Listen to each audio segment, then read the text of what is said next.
À Divo, la loi est simple. Tout ce qui mange de la chair crue doit mourir. Mais ce soir-là, Kofi, le meilleur chasseur du village, allait briser cette règle ancestrale pour la plus belle femme qu'il ait jamais vue. Et pour le plus grand danger de sa vie. On l'appelait la bête. Un prédateur capable de vider un bœuf de son sang en une seule nuit. Kofi ne croyait pas aux esprits, il ne croyait qu'en sa lance. Sous un orage violent, il s'enfonça dans la forêt interdite. Il ne cherchait pas l'amour, il cherchait un monstre. Une piste de sang frais, un grognement sourd. Kofi banda son arc, la corde tendue à rompre. Mais un éclair déchira l'obscurité, et ce qu'il vit le pétrifia de terreur. Ce n'était pas un démon, c'était une femme, nue, blessée. Mais quand elle leva la tête, son sang se glaça. Ses yeux étaient dorés, fendus d'une pupille verticale. Des yeux de prédateur qui ne sciaient pas. Qu'est-ce que tu es ? Il lâcha son arc, il la couvrit de sa tunique et la souleva. Son corps était brûlant, comme si un volcan brûlait en elle. Kofi venait de faire l'irréparable, il venait de ramener le diable dans son propre lit. Une fois dans la case, le silence était plus lourd que l'orage qui grondait dehors. Kofi avait barricadé la porte, non pas pour empêcher les intrus d'entrer, mais pour empêcher sa découverte de sortir. Allongée sur une natte, la femme ne dormait pas. Elle observait chaque mouvement du chasseur avec une intensité terrifiante. Kofi s'approcha pour nettoyer la plaie sur l'épaule. Il ne vit aucune larme, il n'entendit aucun gémissement. À la place, elle laissa échapper un feulement de gorge, les babines retroussées sur des dents trop blanches. Elle ne regardait pas son visage. Ses yeux dorés étaient fixés sur sa jugulaire, là où le sang battait dans le cou de Kofi. Je vais t'appeler Zala. Dans ma langue, ça veut dire « celle qui reste ». Je ne te ferai pas de mal, Zala. Ici, tu es chez toi. Il lui tendit un bol de manioc et de fruits. D'un geste sec et violent, elle renversa le bol. Elle fixa le coin de la pièce où pendait un morceau de viande séchée. Ses narines frémissaient. Elle n'était pas une invitée, elle était un fauve en cage. Ce soir-là, Kofi ne ferma pas l'œil.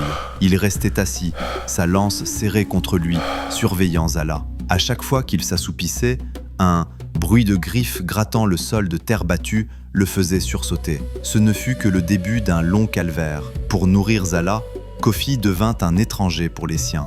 Il se mit à mentir à sa mère, à fuir ses amis et à voler la viande des réserves sacrées du village pour satisfaire une faim qu'il ne comprenait pas encore. Il pensait que son amour la rendrait humaine.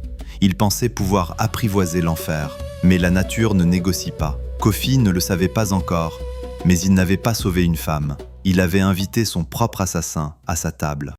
Mais à Divo, le silence est un luxe que personne ne possède longtemps. Bolo, le chef des guerriers, surveillait Kofi comme un léopard surveille une proie blessée.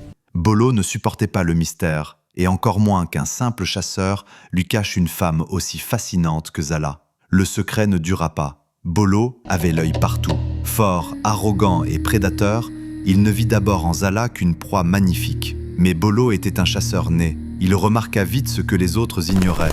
Quand Zala marchait, la forêt se taisait. Les oiseaux coupaient leur chant. Les chiens du village, d'habitude féroces, s'enfuyaient la queue entre les jambes. Les animaux savent. Ils sentent le prédateur dominant. Il vint trouver Kofi un soir. « Tu caches un trésor, chasseur. Une femme pareille n'est pas faite pour rester dans l'ombre d'une case de boue. Laisse-la tranquille, Bolo. Elle n'est pas comme nous. C'est justement ce qui me plaît. Elle a le regard d'une lionne, et j'adore dompter les lionnes. Si tu ne sais pas la tenir, je m'en chargerai. Dégage de chez moi. » Bolo repartit en rigolant, mais la haine lui brûlait le ventre. Il décida de surveiller la case jour et nuit, attendant le faux pas. Et le faux pas arriva à la pleine lune suivante. Cette nuit-là, Kofi sentit un courant d'air glacial. Où es-tu ? La place de Zala dans le lit était vide. Le cœur battant à 1000 à l'heure, sa lance à la main, il la suivit jusqu'à une clairière. Il se dit qu'elle avait juste faim. Mais aucun homme n'est préparé à voir ce qu'il vit. Sous les rayons de la lune, le dos de Zala commença à bouger. On entendit des craquements horribles, comme du bois sec qu'on brise. Sa peau humaine se déchira.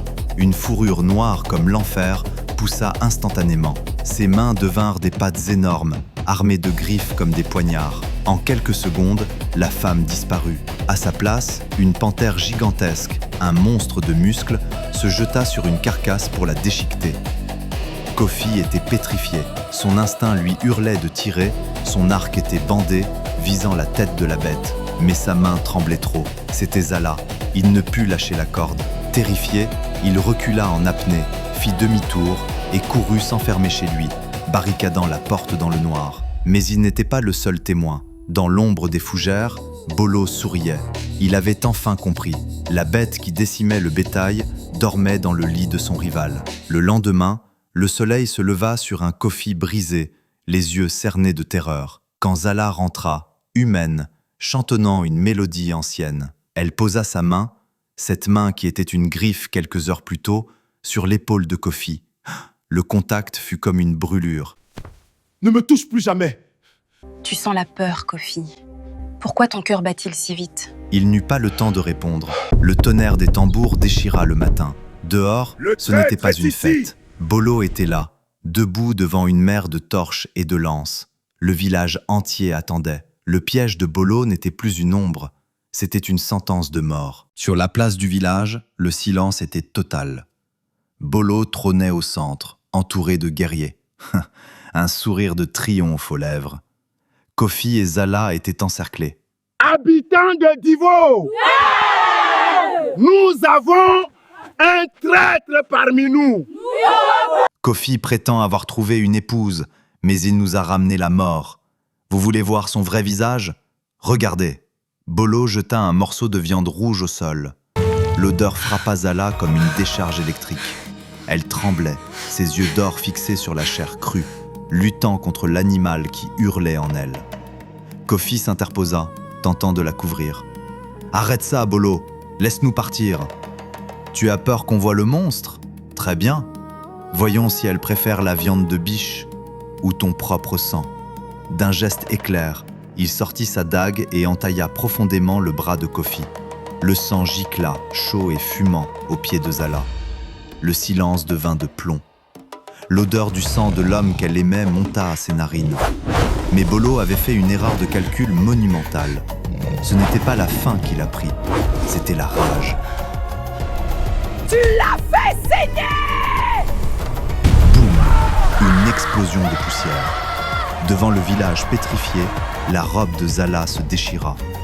Une panthère noire monumentale surgit. Elle balaya les gardes d'un coup de patte et bondit sur Bolo.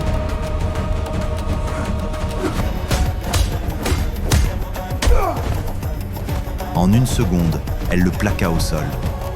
Bolo, le grand guerrier, pleurait comme un enfant, les griffes de la bête enfoncées dans « Zala, non, ne le tue pas, prouve-leur que tu vaux mieux qu'eux. Si tu le tues, ils auront gagné. » C'était un combat mental titanesque, l'instinct de tueuse contre l'amour. La panthère tremblait de fureur, sa bave coulant sur le visage terrifié de Bolo. Puis, dans un effort surhumain, elle retira ses griffes. Elle rugit une dernière fois au visage du lâche, non pas pour tuer, mais pour avertir. La fumée de la transformation l'enveloppa et Zala réapparut humaine. Épuisée, elle ne regarda pas la foule qui reculait de peur. Elle regarda Kofi. Il courut vers elle, c'est fini. Ils ont vu. Tu ne l'as pas tué. Tu peux rester avec moi. Non, mon chasseur. Regarde leurs yeux. Ils auront toujours peur. Et la peur engendre la haine. Si je reste, un jour je devrais tuer pour nous défendre. Je ne veux pas que tes mains soient sales à cause de moi. Tu m'as sauvé la vie. Non, c'est toi qui m'as sauvé. Tu m'as appris que ma nature n'était pas mon destin. Tu m'as appris la pitié. Merci de m'avoir aimé quand j'étais un monstre. Elle l'embrassa.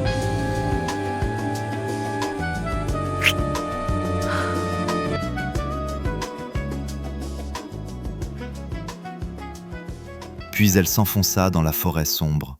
Personne n'osa l'arrêter. Même Bolo baissa la tête, vaincu par une force qu'il ne comprendrait jamais. Le pardon. Le village avait retrouvé la paix, mais Kofi vivait seul à l'orée du bois. Un matin brumeux, une silhouette sortit des arbres. C'était elle. Elle tenait un petit garçon par la main. Zala? Il a ma force, Kofi, mais la forêt est un mauvais maître pour un cœur pur. Fais de lui un homme. Apprends-lui ce que tu m'as appris, que l'on peut choisir qui l'on veut être. Zala jeta un dernier regard à son fils, puis à l'homme qui avait sauvé son âme. Elle sourit, puis disparut. Kofi s'agenouilla devant l'enfant. Le petit garçon ouvrit les yeux. Ils étaient dorés, avec une pupille verticale. Il sourit, dévoilant des dents légèrement pointues, mais sa main chercha celle de son père. « Viens, mon fils, nous avons beaucoup à apprendre. » On dit souvent que le loup ne change jamais, mais l'histoire de Kofi et Zala nous prouve le contraire. On ne choisit pas comment on est. On peut naître loup, lion ou homme, mais on choisit comment on vit. Zala est née monstre, elle a choisi la pitié. Kofi est né chasseur, il a choisi la protection. Retenez bien ceci, votre nature est un point de départ, pas une destination. Ne laissez jamais votre passé devenir votre cage, car à la fin, ce ne sont pas nos instincts qui font de nous des hommes, ce sont nos sacrifices. Si cette histoire a touché ton cœur, partage-la et dis-moi la vérité en commentaire. À la place de Kofi, aurais-tu eu la force de pardonner à Bolo ou aurais-tu laissé la bête l'achever? Je lirai toutes vos réponses.